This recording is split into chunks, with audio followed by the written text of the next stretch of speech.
rabbuka, Munkar Nakir tanya, man rabbuka, siapa Tuhanmu? Dia jawab, Habibi Abdullah Ba'alwi.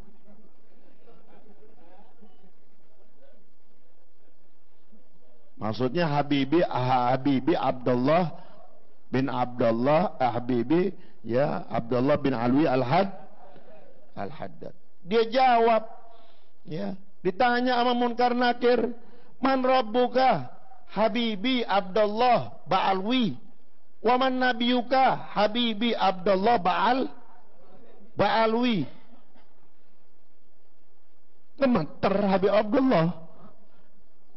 Wah, Habib Abdullah tahu. Habib Abdullah. Kalau kita melihat magomnya seorang ulama, seorang guru, ya, walaupun sekelebatan aja didoain, ya, udah dapat sir itu, si laki-laki tersebut. Kemudian faqiftu alaihi an yadribah, kata Habib Abdullah, aku takut dua malaikat ini bakal gebukin dia nih, nyeksa dia gara-gara jawabannya salah. Gara-gara jawaban salah. Ya. Lihada taghayyar hali. Karena itu wajahku itu berubah. Ya. Pucat, takut, cemas. Fanazala malakun minas sama wa qala lil malakain. Kemudian satu malaikat dari langit dan bertemu dengan malaikat Munkar dan berkata kepada Munkar dan Nakir, si malaikat ini nih yang diutus nih, ya, malaikat nggak mungkin turun kalau nggak diutus sama Allah, betul? Malaikat turun, kemudian apa berkata kepada malaikat Munkar dan Nakir, idza qala lakuma Habibi Abdullah Ba'alwi faqula lahu marhaban bik wa bihabibika Abdullah Ba'alwi.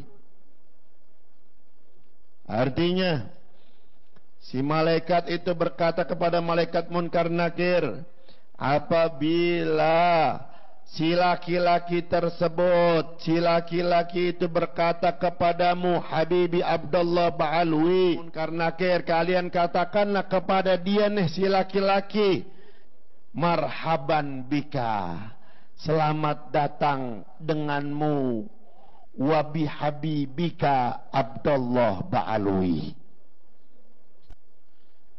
dan dengan Habibmu, kekasihmu Abdullah Ba'alwi. Lihada farihtu wa dhahiktu, dan karena ini nih aku tertawa dan tersenyum. Shallu ala nabi.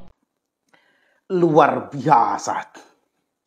Semua cerita-cerita khurafat ini, jika disampaikan oleh orang-orang Ba'alwi, atau mereka menggelari diri mereka Habib-Habib, cerita ini kemudian disampaikan seakan-akan sebuah kebenaran, dan diterima oleh para muhibbin taklid buta sebagai sebuah syariat, dan sebagai sebuah fakta kebenaran.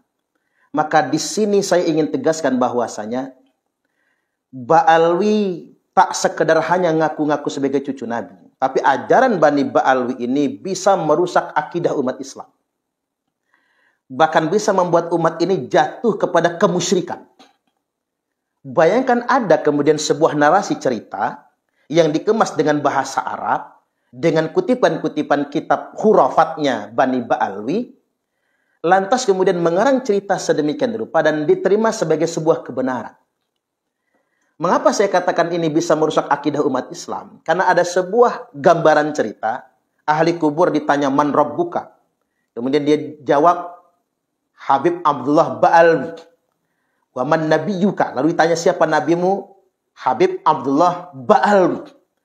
Lantas kemudian diberikan semacam narasi, jawaban itu nggak salah.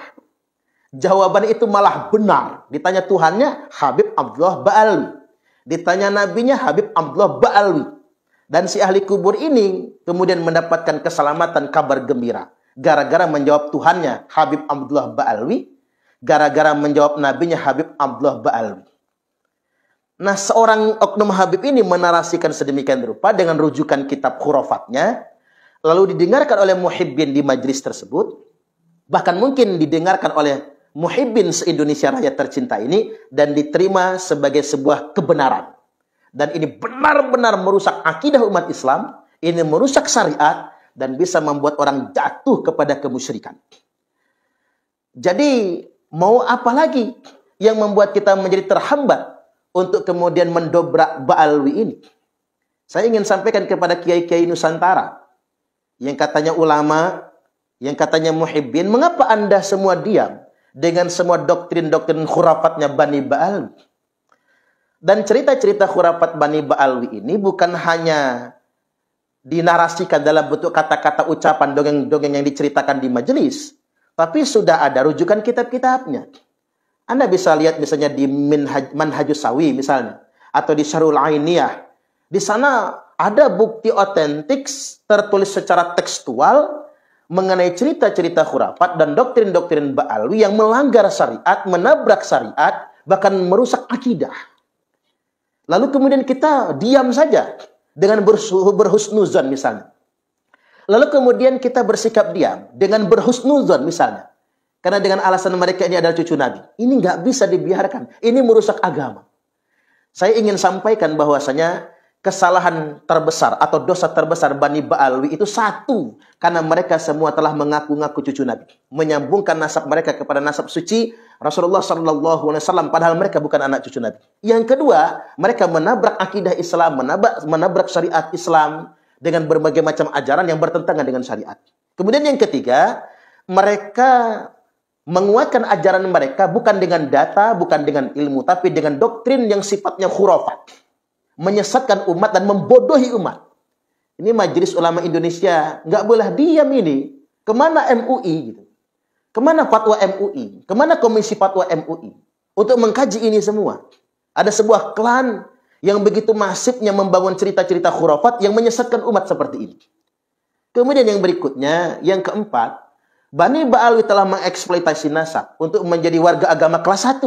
Ini tidak boleh dibiarkan. Ini harus segera benar-benar dituntaskan sebetulnya. Kemudian yang kelima, telah terjadi ghulu. Perbuatan yang berlebih-lebihan dalam syariat agama. Dan ini tidak boleh dibiarkan. Makanya hadirnya sosok Kiai Haji Ihmaduddin Utsman Al-Bantani adalah sebagai kehendak Allah Subhanahu wa Ta'ala.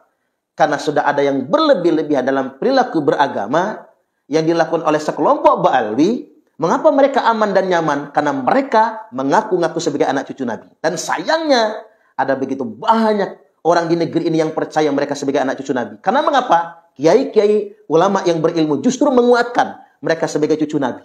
Maka semua orang yang berilmu pasti akan dimintai pertanggungjawaban oleh Allah Subhanahu wa Ta'ala. Ingat, hati-hati, ghulu dalam beragama.